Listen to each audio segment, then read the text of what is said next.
Você com certeza já deve ter visto a figura de um cientista por aí, seja em filmes, documentários e desenhos animados. Normalmente retratados vestindo um jaleco, com o cabelo todo despenteado e rodeado de parafernálias.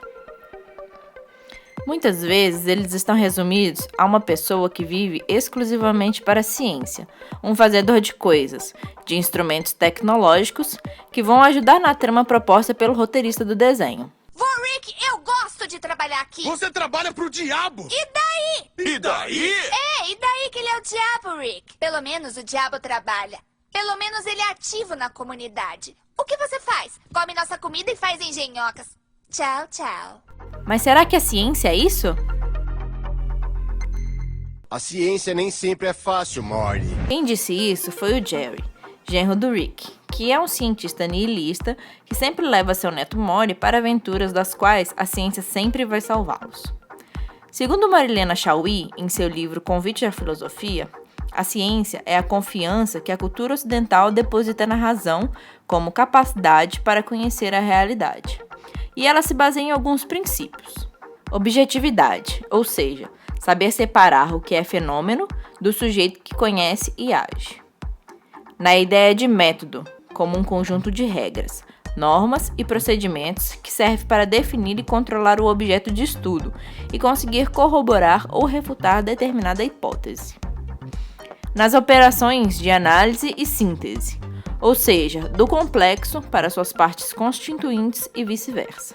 Na ideia de lei do fenômeno, isto é, de regularidade e constâncias universais, que definem o modo de ser e de se comportar do objeto de estudo.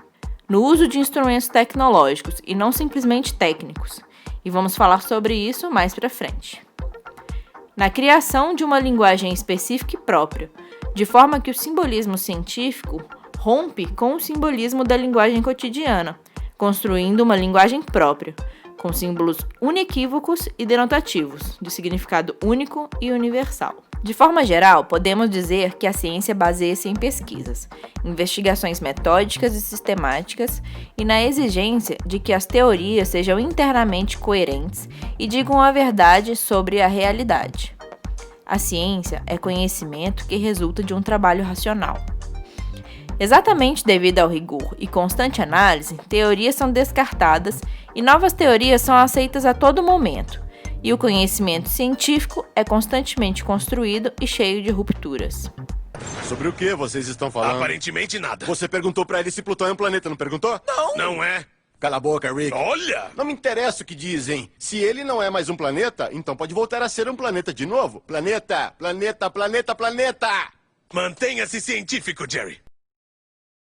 Diferentemente da ciência, o senso comum é uma opinião baseada em hábitos, preconceitos e tradições cristalizadas.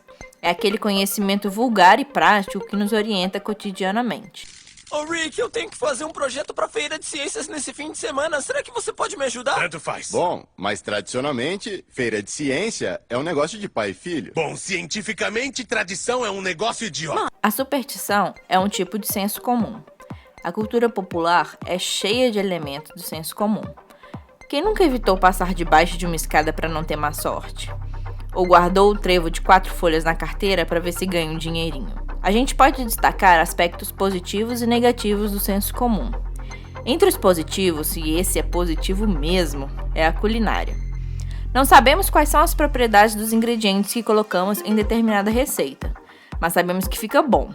E passamos essa receita para nossos amigos, para nossos filhos, que passam para os filhos deles e vão de geração em geração. Uma coisa que também não pode passar batido é o fato de que tanto a ciência quanto a filosofia partem do senso comum para o desenvolvimento de teorias. Mas vamos usar um exemplo para diferenciar bem o senso comum do conhecimento científico. Vamos falar sobre as cores. Para o senso comum, as cores existem apenas por existirem e serem como são, colorindo o mundo ao redor. Mas a ciência, mais propriamente a física, determina que as cores são apenas uma parte do espectro de ondas eletromagnéticas, que é visível ao olho humano, diferente de outras ondas, que nossos olhos não veem, mas que até mesmo fazemos uso, como por exemplo as micro-ondas e os raios-x, ou nos causam câncer de pele, como as ondas ultravioletas. Aliás, você sabia que, diferente dos humanos, as abelhas e as borboletas enxergam ondas ultravioletas? Porém, o senso comum é a base de diversos pensamentos e tradições preconceituosas que, devido à repetição ao longo do tempo, se cristalizam e se tornam preconceitos, com os quais passamos a interpretar toda a realidade que nos cerca e todos os acontecimentos. São exemplos que ilustram esse processo a crença de que mulheres são frágeis, muçulmanos são terroristas, indígenas são preguiçosos e pessoas pretas são inferiores. Segundo Albert Einstein, senso comum não é nada mais do que um depósito de preconceitos colocados na mente antes de fazermos 18 anos. O cientificismo, um braço do positivismo do século XIX, é a tendência filosófica que afirma a superioridade da ciência sobre todas as outras formas de compreensão humana da realidade, como a religião, filosofia, metafísica e etc., por ser a única capaz de apresentar benefícios práticos e alcançar autêntico rigor cognitivo. Muitas vezes, o senso comum atribui à ciência poderes ilimitados de conhecimento, como se fosse magia, e que através da ciência chegaremos à explicação total da realidade, a qual poderá ser também manipulada. Ô, Morty, deixa eu fazer uma pergunta rapidinho. O diabo existe? E se existe, alguém pode detectá-lo e medi-lo? Pergunta retórica, Morty. A resposta é sim. Você só tem que ser um gênio.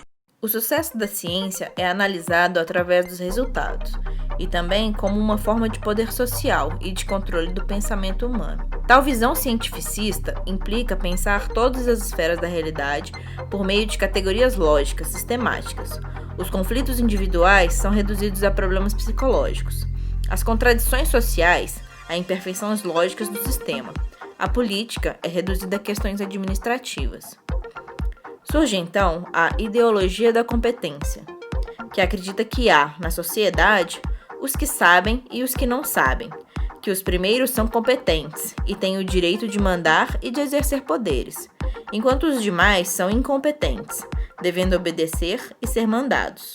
Emoção é a ruína da nossa existência. Pensei que eu fosse a ruína da nossa existência. Sim, você também é. No entanto, se você se despojar da emoção como eu, talvez se torne mais analítico e não coloque manteiga nos pés. Ou lamba o esfregão? Nerf! Ou lamba o esfregão, sim. Quietinho. Mais forte, cérebro, quero ficar com aquela cinturinha. Esse tratamento forçará a usar a cabeça como ela deve ser usada. A razão instrumental ocorre quando o sujeito do conhecimento toma a decisão de que conhecer é dominar e controlar a natureza e os seres humanos. Surge então o termo natureza atormentada, criada pelo filósofo Francis Bacon.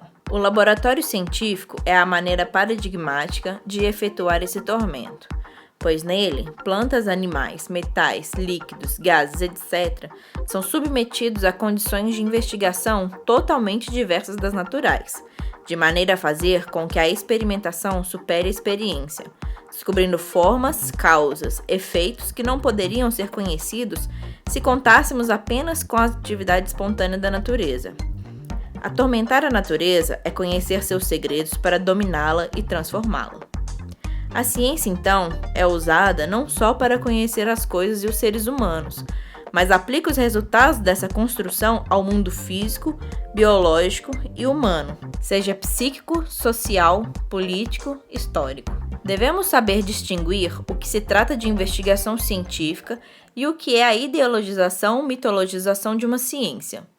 Marilena Chauí nos dá um exemplo que podemos compreender bem como acontece esse processo de cientificismo. Quando Darwin elabora a teoria biológica da evolução das espécies, o modelo de explicação usado por ele permitia-lhe supor que o processo evolutivo ocorria por seleção natural dos mais aptos à sobrevivência.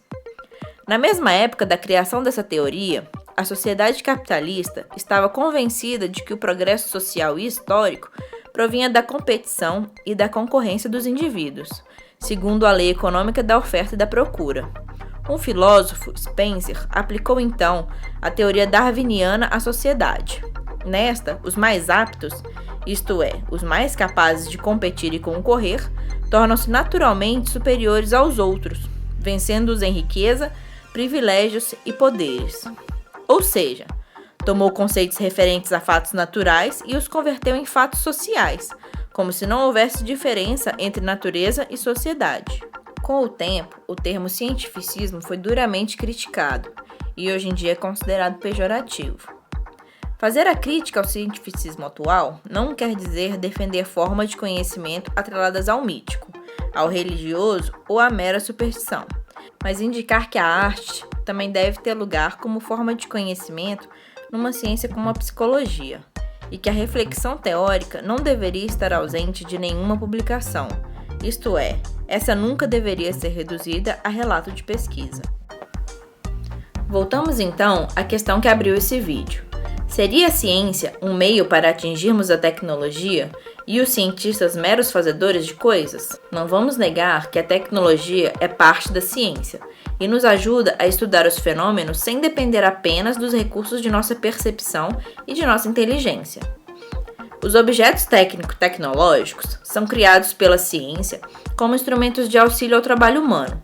Possuem em si mesmos os princípios de sua regulação, manutenção e transformação, e que podem, inclusive, modificar o conteúdo dos próprios conhecimentos científicos, ajudando na construção e desenvolvimento de descobertas científicas. Porém, o senso comum, muitas vezes, não diferencia a ciência da técnica, e como já falamos antes, reconhece apenas o objeto que pode ser usado por ele. Uma máquina de lavar roupas, um forno micro-ondas, um celular. Graças a essa forma de reduzir a ciência a apenas tecnologia, não percebemos que as pesquisas científicas são financiadas por empresas e governos, demandando grandes somas de recursos que retornam, graças aos resultados obtidos, na forma de lucro e poder para os agentes financiadores. O centro de Plutão, Sr. Smith, é feito de uma substância chamada plutônio. Minas como essa sugam plutônio para cidades e corporações usam para energizar tudo, de carros de diamante a chuveiros de ouro. E quanto mais retiramos, mais Plutão encolhe. Olha lá de novo, só encolheu um pouquinho. Mas poucos anos atrás, seus cientistas notaram que Plutão tem ficado tão pequeno que nem podiam mais considerá-lo um planeta. Isso deveria ter nos acordado. Mas os plutonianos ricos não vão acordar. E eles amam seu pai dizendo para todos que Plutão é um planeta, porque isso significa que eles podem continuar minerando, até Plutão ir de planeta para asteroide, depois meteoro e finalmente... Puff. Lutamos para ter acesso, para possuir e consumir os objetos tecnológicos, mas não lutamos pelo direito de acesso, tanto aos conhecimentos como às pesquisas científicas. Nem lutamos pelo direito de decidir seu modo de inserção na vida econômica e política de uma sociedade.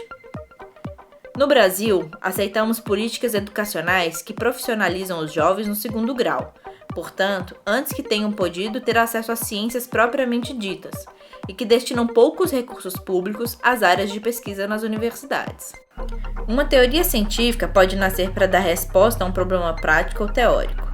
A investigação científica pode ir avançando para novas descobertas que já não possuem relação direta com os problemas práticos iniciais, e é frequente um cientista sequer imaginar que a teoria terá aplicação prática. É exatamente isso que torna o uso da ciência algo delicado, que em geral escapa das mãos dos próprios pesquisadores. Temos na história da humanidade diversos exemplos de descobertas científicas que foram usadas para diferentes fins do que aqueles propostos inicialmente pelos seus pesquisadores. A famosa fórmula de Albert Einstein foi utilizada na fabricação da bomba atômica. O cientista se diz arrependido de ter incentivado o processo pelos americanos e afirma que a criação da bomba se deu no intuito de impedir que os inimigos da humanidade, os nazistas, a obtivessem previamente, e foi entregue aos Estados Unidos e à Inglaterra, que lutavam pela paz e liberdade. Após o lançamento da bomba e o encerramento da Segunda Guerra Mundial, Einstein disse: "Ganhamos a guerra, não a paz." Alfred Nobel lamentou que sua invenção, a dinamite, havia se tornado exatamente o oposto do que ele pretendia. Dominado pela culpa, criou o Prêmio Nobel, que reconhece os esforços produzidos em diversas áreas das ciências, e o prêmio mais célebre de todos, a quem tenha prestado serviços pela paz. A utilização dos aeroplanos inventados por Santos Dumont como armas de guerra na Primeira Guerra Mundial foi um fator determinante para debilitar sua saúde mental, e ele acabou se suicidando, amargurado por ver sua invenção sendo utilizada para fins militares. Porém, infelizmente, o uso das ciências define os recursos financeiros que nelas serão investidos. O campo científico torna-se cada vez mais distante da sociedade, que não consegue orientar o uso das ciências, pois este é definido antes do início das próprias pesquisas e fora do controle que a sociedade poderia exercer sobre ele, seja pelo investimento do governo, seja pela criação de laboratórios e investimentos da iniciativa privada. Karl Popper, um importante filósofo da ciência, a define da seguinte forma: a história da ciência, como a de todas as ideias humanas, é uma história de sonhos irresponsáveis, obstáculos e erros. No entanto, a ciência é uma das poucas atividades humanas, talvez a única, em que os erros são criticados de forma sistemática e muitas vezes, ao longo do tempo, corrigidos.